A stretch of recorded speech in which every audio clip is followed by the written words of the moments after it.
就係呢一個啦，黑椒汁滿滿啊！咁佢個名叫做義安茶餐廳，唔係新義安啊，大家。但係佢個辣椒醬咧係真係有啲辣㗎，我而家都。Yo， 可靚啊！大家好啊，我係阿 Kit 啊。咁今日有咩搞呢？咁我而家身處嘅位置咧就位於香港觀塘嘅和樂村啊。咁有啲咩做呢？就係要介紹一間好隱世嘅茶餐廳俾大家。咁就入去食一食個嘢先，因為今日要趕飛機，但我未食嘢，而家所以好趕啊！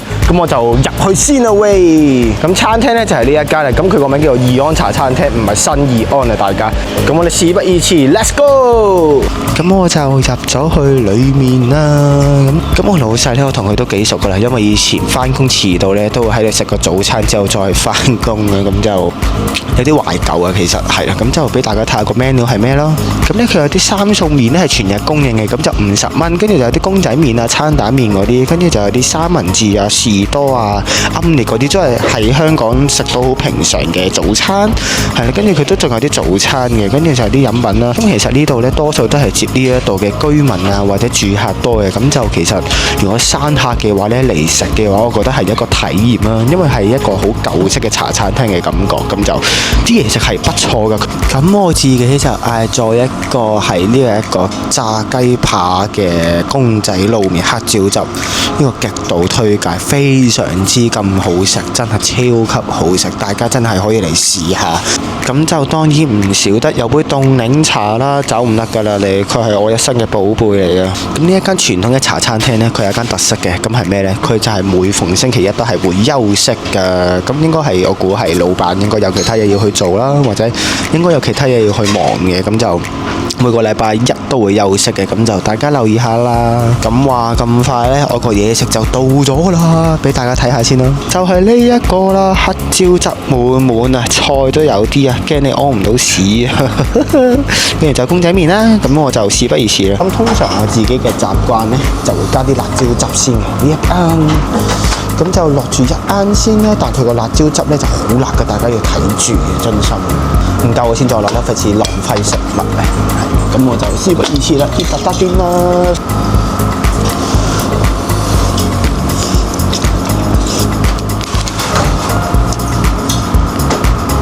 咁同埋呢度嘅餐牌呢，同出邊嘅茶餐廳有嘅餐單都一樣有嘅。咁就會另外有啲自己自創嘅餐單。咁例如會有啲咩呢？會有嗰啲南乳豬手飯啊、鹹雞飯啊，同埋一個豆角炒酸角嘅飯嘅。我都試過，都幾好食嘅，大家可以嚟試下。唔信我嘅話就。同埋佢呢一個黑椒汁係極度非常之濃味啊！到好食呢個黑椒汁真係。咁其實咧呢度附近都會有啲做緊裝修嘅單位啊，或者有地盤喺度。咁晏晝可能12點零鐘都好多工人啊，或者係一啲姐姐落嚟食嘢嘅。咁就大家因應個時間落嚟食啦。咁我而家呢個時間咧，大約係12點左右嘅，咁就冇乜人啊，唔知係咪今日好嘈咁。如果大家驚逼嘅話呢，咁就自己精整翻啲時間啦，咁就係啦，食個開心嘅飯，咁就心情會好好。我而家心情好好，因為真係好好食咯。但係佢個辣椒醬呢係真係有啲辣㗎，我而家都食到出撚晒汗個車撚線。咁另外我再推薦多個飯俾大家啦，咁會係咩呢？就係呢一個豬頸肉飯啊！就算你配啲咩汁啊，都係一樣咁撚好食啊！呢個豬頸肉飯同呢個炸豬扒係等級數啊！咁另外係麵嘅話呢，我就會推薦呢個魚片雞翼麵，個魚片好好食，真心好好食。我啱啱形容錯咗啊！其實呢一度係一間豐滿90年代香港特色嘅一間茶餐廳，係豐滿情懷嘅。我老實講，就係舊式香港年代嘅人，咁就會有一種歸屬感喺度。可唔可以叫歸屬感呢？我又唔知啊。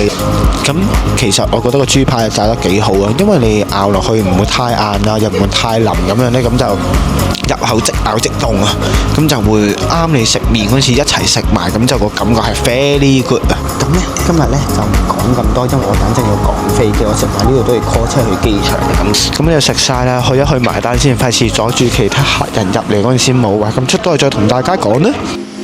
咁我就食完出嚟啦，各位，咁就半年冇食過，之後再食都係嗰兩個字啦，好撚好食啊！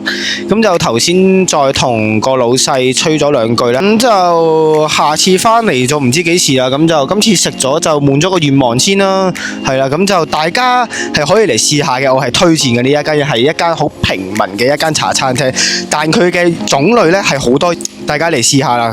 咁今日呢條片呢就差唔多啦，因為我都要去趕飛機啦，咁就下條片再見。咁中意呢條片呢，記得 share、like 同埋 subscribe 啦，我哋下條片再見，拜拜。可憐啊！